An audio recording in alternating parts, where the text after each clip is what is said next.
Bonjour. Alors Maëlle, lors d'une interview, vous avez dit s'endetter, c'est s'enrichir. Alors, si je suis votre raisonnement, dans un cas, je vous le rassure, très hypothétique, où je détiens le cash nécessaire pour acheter comptant, Oui. est-ce que finalement, j'aurais pas plutôt intérêt à emprunter pour acheter le bien que je convoite? Tout à fait. En fait, vous avez intérêt à, même si vous disposez du cash, à emprunter plutôt que de l'apporter et de le mettre dans votre bien immobilier. Alors pourquoi? Alors c'est vrai, on sait que on se dit pourquoi aller emprunter de l'argent à la banque alors que j'ai l'argent disponible? Je peux acheter comptant. Tout simplement parce que l'argent coûte très peu cher. La banque vous le prête vraiment à un taux très très bas, un taux tellement bas qu'il est inférieur à l'inflation.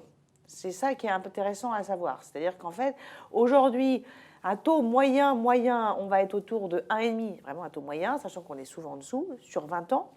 Et l'inflation est autour de 1,8, 1,9. Donc, on fait le calcul, bon, voilà, ça couvre. Ça, c'est en étant un peu basique. En fait, le taux devient quasiment... Enfin, on peut dire que le taux devient négatif si on tient compte de l'inflation. C'est ça. Ensuite, si vous avez l'apport disponible, si vous avez l'argent, vous mettez cet argent dans votre bien immobilier. Bon. Le bien immobilier, les prix peuvent évoluer. Donc, si les prix montent... Je préférerais qu'ils montent, mais... Alors, c'est le cas dans beaucoup d'endroits, mais pas partout. Donc, imaginons les prix montent. Vos 100 000 ou 200 000 que vous avez mis en apport, ils augmentent, puisque vous allez revendre plus cher. Je fais une plus-value. Là, super. Sauf que dans le cas où, effondrement, je ne sais pas pourquoi, ils baissent, ils tombent, ne serait-ce que 10%. Vos 100 000, ils ont perdu 10%. Premier élément. Deuxième élément, si vous mettez votre cash, vous n'avez aucun dispositif de couverture. Vous dites, voilà, imaginons, prenons un cas, votre appartement, vous voulez acheter un appartement qui vaut 400 000 euros. Vous avez 200 000 de cash.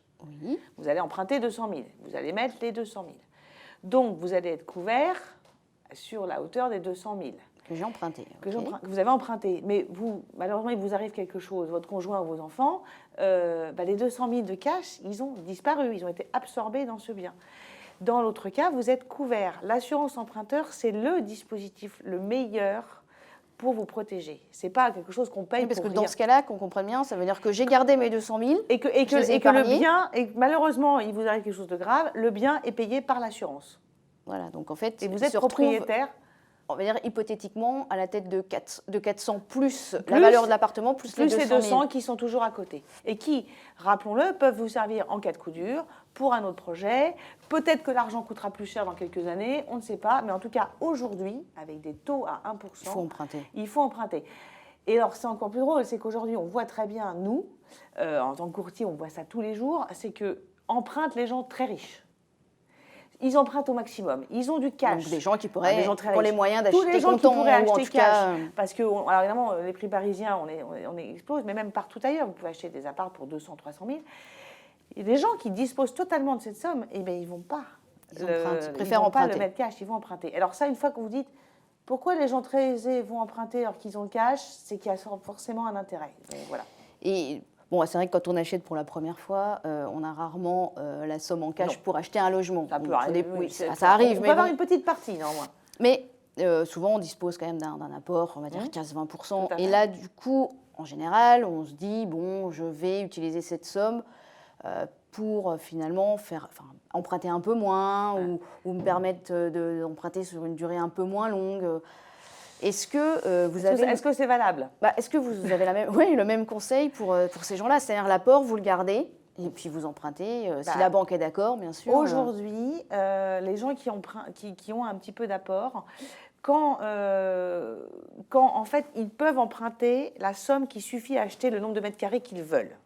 En gros, je veux acheter un bien, je veux acheter 50 mètres carrés, ça vaut 300 000, alors je prends des prix en province, ça vaut 300 000, j'ai 40 000 d'apport. Est-ce que je vais emprunter 260 et mettre ces 440 ou est-ce que je les garde alors que je peux emprunter ces 300? Le conseil du banquier, et comme le mien, ça va être de dire, on va mettre le minimum, vous allez payer vos frais annexes autour de 20 000 euros, mais le reste, vous allez le garder. On va le mettre sur un produit d'épargne. Alors, vous allez me dire, l'épargne... Oui, c'est ce que j'allais vous dire. L'épargne, ça ne rapporte pas grand-chose. Ça ne rapporte pas grand-chose. Parce que les taux sont bas, mais ça marche dans les deux côtés. Sauf que la somme que vous avez gardée, elle est là. Elle est de côté. C'est ça, en Encore fait, une fois. pour vous, En fait, c'est ce que je veux cette dire, idée, c'est une couverture. C'est une en fait. couverture. Et comme emprunter, c'est 20 000 ou 30 000 euros de plus, à la banque ne va pas vous coûter grand-chose. Oui, parce que c'est l'autre argument qu'on peut opposer Oui, finalement. j'emprunte plus, donc ça va me coûter plus puisque ça va durer plus longtemps. Enfin, oui, bref, mais j'ai pas plus forcément. d'intérêt. Mais en fait, voilà, encore une fois, la faiblesse du coût de l'argent aujourd'hui fait un peu, balaye un peu tous ces principes-là. Quand les taux étaient à 3,5-4%, je vous aurais dit oui, effectivement. Mais là, encore une fois, 1%, 1,5%. Donc ça remet en cause tout ça. Donc moi, le conseil que je donne, c'est emprunter le maximum. Et encore une fois, tous les gens qui sont un peu expérimentés ou qui connaissent un peu les ficelles empruntent. Ils ne se posent pas la question. Et alors, ce qui est encore plus drôle, c'est qu'on a aussi des gens qui se disent « Oh, je peux emprunter sur 20 ans, je peux financer le bien que je souhaite. Mais si je me mets sur 25, oh, bah, je récupère quelques euros tous les mois, sonnant et trébuchant. » C'est effectivement l'autre question. Voilà. C'est quand alors, je ne parle pas du cas, effectivement, où on est obligé d'emprunter sur longue durée pour que la mensualité passe, pour qu'on conserve, je ne dis pas de bêtises, 33%. Dans ce cas-là, finalement, est-ce que j'ai intérêt à emprunter, au lieu d'emprunter sur 20 ans, j'emprunte sur 25. Surtout, les gens, enfin, j'avoue, je vois des gens qui préfèrent emprunter sur 15 ans. Oui, alors 15 ans, c'est très très rare. Hein. La plupart des gens. Aujourd'hui, vous avez quand même 40% des gens qui empruntent sur 25 ans. Et ensuite, le paquet ensuite, c'est 20, 24 ans. Mais est-ce que la plupart de ces gens-là, pardon, sont pas des gens plutôt qui sont contraints d'emprunter pas sur forcément, 25 ans? Pas forcément, justement. Cette année, c'est ça. Depuis quelques mois, c'est plus obligatoire. C'est plus ça. C'est pas que des gens où on dit, bah, on va tirer jusqu'à 25 ans pour que ça passe. Pas du tout. Justement, il y a des gens qui se disent, sur 20 ans, je passe, mais sur 25, je vais payer 200 euros de moins tous les mois. Bon, bah voilà, autant les récupérer. Et puis, de toute façon, il ne faut pas oublier que la durée de détention d'un bien, c'est 7 ans. Donc, on ne va pas... Enfin, on explique la durée. En fait, c'est que finalement, au gré des modifications, des divorces, des familles, des événements, des enfants qui naissent, voilà, des événements heureux et moins heureux. Et du coup, on déménage. Et du coup, on ne va pas payer tout le crédit. Donc, aujourd'hui, beaucoup de gens choisissent le 25 ans en disant, bah, finalement, entre, en gros, 1,20 sur 20 ans et 1,40 sur 25 ans, ça va coûter quasiment pas grand-chose en plus. Allons-y. Et alors, du coup, on peut avoir le même raisonnement, j'imagine, pour les gens qui auraient dans l'idée de rembourser par anticipation. Alors, rembourser par anticipation, si on a un crédit sur 5% qui n'aurait pas été renégocié, d'ailleurs, ce serait une belle erreur, mais admettons, on pourrait se dire, oui, on rembourse par anticipation. Aujourd'hui, quelqu'un qui va signer un crédit à, allez, 1,20. On va prendre 1,20 parce que c'est en gros ce qui se passe. Dans 3 ans, pour X raisons, un bien dans lequel il va rester, et dans 3 ans, il hérite. Ça existe aussi, et voilà, c'est partie de la vie.